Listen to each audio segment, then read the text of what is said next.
So, hello everyone, and welcome to today's presentation called Cloud Foundry for Everyone, where next slide, please. Thanks. Where my co-speaker and I, Thorsten, are going to tell you a few things about Cloud Foundry, which we think can help you to get started with the technology and the platform. So you can see us in a very, very tiny version on the top right of the screen. And because it's so very tiny, we have made some bigger pictures in here that you know who we are. You can also find us on Twitter and follow us there. We try to tweet as much as cloud native content as we can. Okay, next one, please. Okay, so this is an introductory talk. We don't expect anything you to know from or about Cloud Foundry, so it's really about getting started with it, what you should know, what you could know, and what could help you to get started with. So you would basically resemble that little person here wondering what all that Cloud Foundry thing is about. Next one.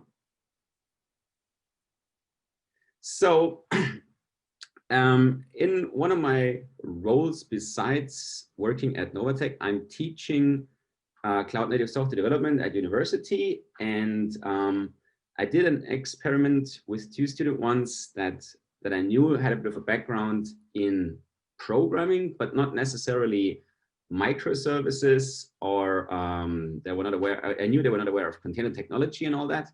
So I gave them the task to figure out what is Cloud Foundry and how can you access Cloud Foundry. Basically, just start from zero and see where you can find information and how easy it is to get started. They came back with some really good results and were able to deploy their first application on a web-based Cloud Foundry version very early. And that basically laid a foundation for this talk today.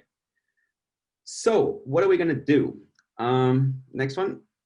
All right, I should mention this. And for the ones that have been Cloud Foundry Summit visitors in the past, you may have noticed that we have given this talk before, and there was my colleague Myrna assisting me in the two TF Summits of 2019.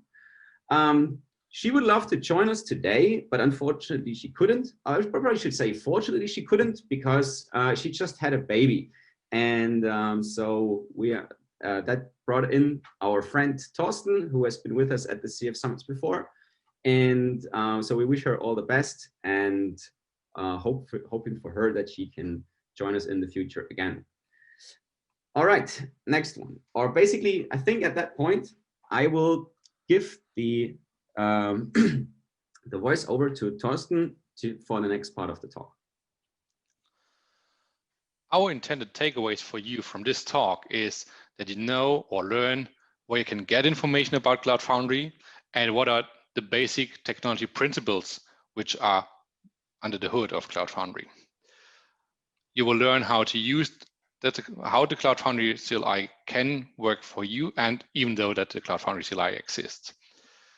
You will learn how you can reach out to the Cloud Foundry community and how it could help you, and which options there are out there for use and bring Cloud Foundry into your project probably. And of course, what you can expect from Cloud Foundry in the future. Let's start with some basic information with a picture from a high level.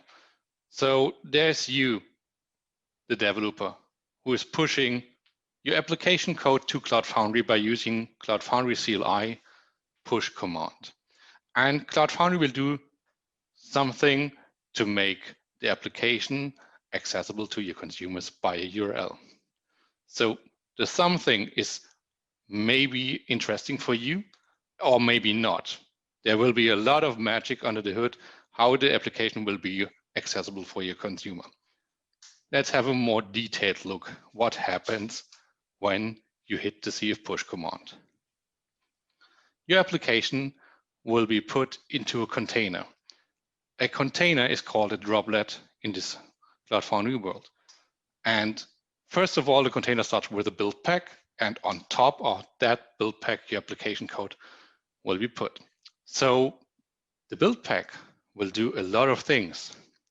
For example, it will start the runtime environment for your application. Just assume your application is based on the Spring framework. Then the build pack will start a Java virtual machine in order to run your application.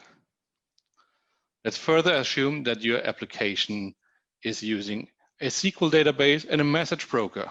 Both of them are services that can be run inside of Cloud Foundry, managed for you.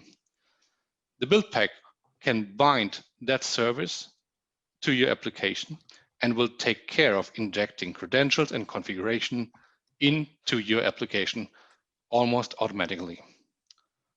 Once the droplet is ready to run and instantiated, Cloud Foundry will create a route to make the application accessible to you and your consumer.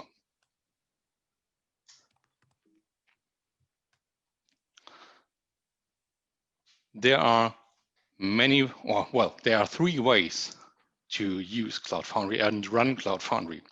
One is locally. You can run a Cloud Foundry on your developer machine or wherever and start using with it. You can use a public offering on premise, off premise is possible by using hosted instances or public on any cloud provider. If you choose a hosted instance, you can start on premise without any internet connection. Just install your Cloud Foundry instance on a data center. Independing on which way or which target you installed Cloud Foundry, the CLI will provide you the same experience. You can push your application to locally, to your data center, wherever. You can scale the application. You can browse the marketplace by using Cloud Foundry Marketplace command and create services which are later on binded or bound to your application. Well, that was a lot of things where we dropped pictures and told you what is possible. Now Matthias will take over the part and show you how and where you can get started. To do so, I will stop my screen sharing and get over to Matthias.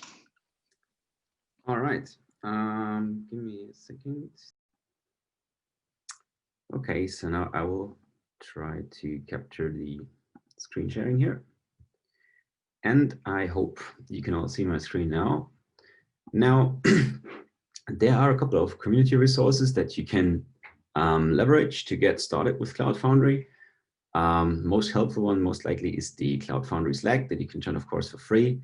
And this is basically where all the developers, collaborators, and users come together and can exchange. There's, of course, a public Twitter account with all the news. And there's a helpful group of people called the Cloud Foundry Ambassadors, where I'm a proud member of.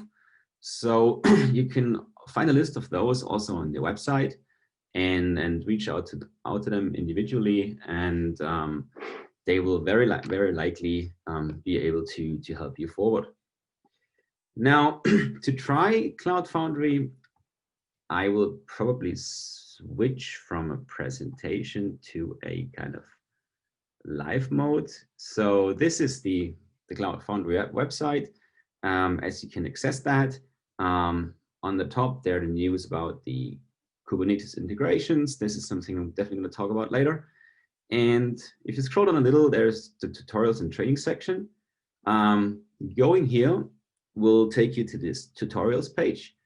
And one new thing that I want to highlight, a fairly new thing, is that Katacoda integration.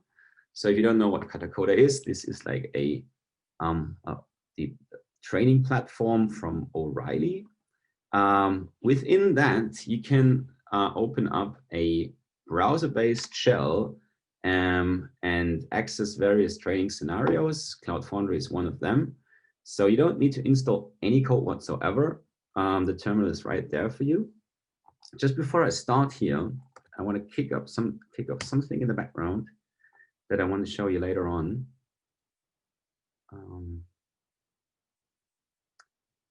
Right, that seems to work. Now, going back here, you get your Cloud Foundry API in the terminal. Let me just refresh that. Okay.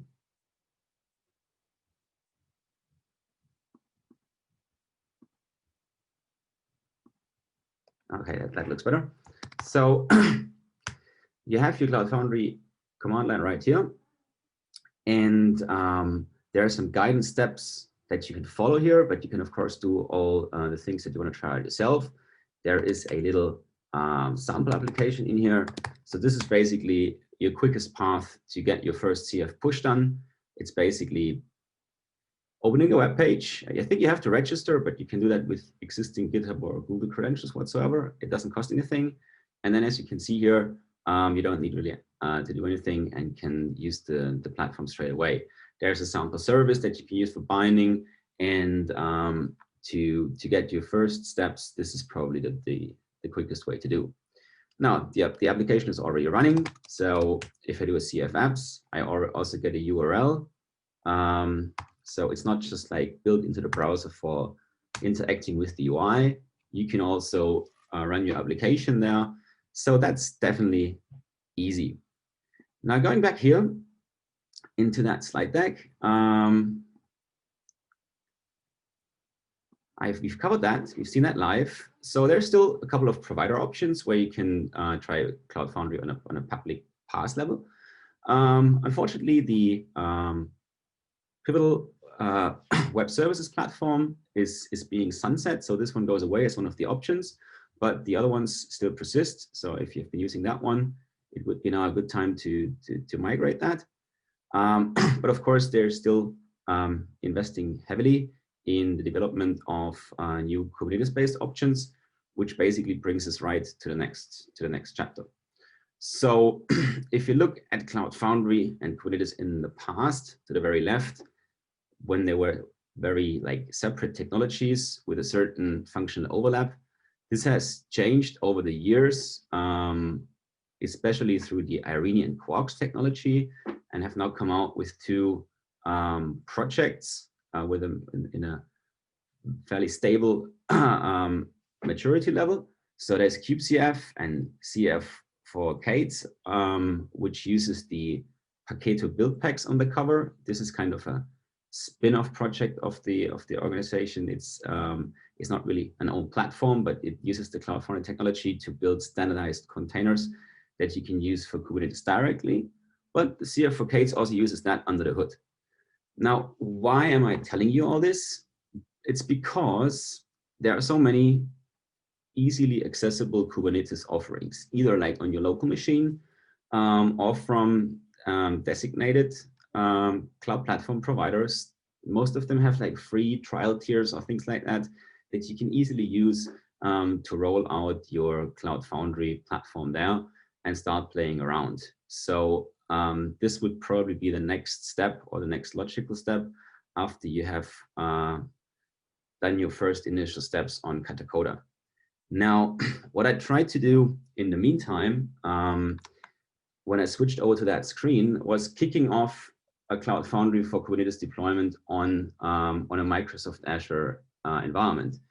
And the real impressive thing here is if I do get services and pods, I'm interacting through the Kubernetes CLI, is really the timestamps here. So you can see it's around 3 minutes and something what it took me to deploy Cloud Foundry onto an existing Kubernetes cluster. So this is a single node instance on a mediocre powerful machine, so to say, within the Azure environment, but it's just to show you how quickly you would actually get there. Now, to access the environment, you need to deploy it with an external IP. There's guidance to do that. You need a certain login that you can also easily get. But with that, we're already connected to the API endpoint because I had deployed it before. You can now log in and have an access to a Cloud Foundry environment. So it's totally naked. You have to create your own space initially, but once you're there, you can start using that. and it just behaves exactly like any Cloud Foundry environment. So I wish I could demo you a little more here. Unfortunately, I'm running out of time. The only thing I might be able to highlight you is trying to push the first example, where you would then be able to see the usage of the Paketo build packs under the hood. Especially for Java developers, this is quite an advantage to the classic version of Cloud Foundry, because now you're able to push source code. I mean, I didn't specify any deployment manifest here, so I just did a CF push on a Maven POM XML, and it will be detected that it's a Java application. The necessary build and runtime pieces will be downloaded by Paketo, and then you have a running Kubernetes containerized application that you just pushed, providing the source code. So you can probably see that here now before I start fading out. So yeah, you see there's the Paketo build packs showing up here now. It is detected as a Spring Boot application and being built by Maven. So now it's going to run all the Maven build tasks, and I'm just going to close it with that. So coming back here, the things that I did now work fairly quick. There are some really nice tutorials by SUSE, Doug and Wayne, VMware, Tanzu, and many more to show you exactly how you would set up this in various Kubernetes environments. So my recommendation is check that out. Start playing with that. It's really, really simple. Okay, so with that, I probably already slightly over time. So I'm finally to say there's of course support if you need help outside of the community. There's also companies that do that on a professional level, NovaTec being one of them. So feel free to reach out to any of these if you want to take that to a more serious level. All right, with that, Thorsten and I would say thanks for listening, and please reach out to us in case you wanna continue with that. Thanks very much.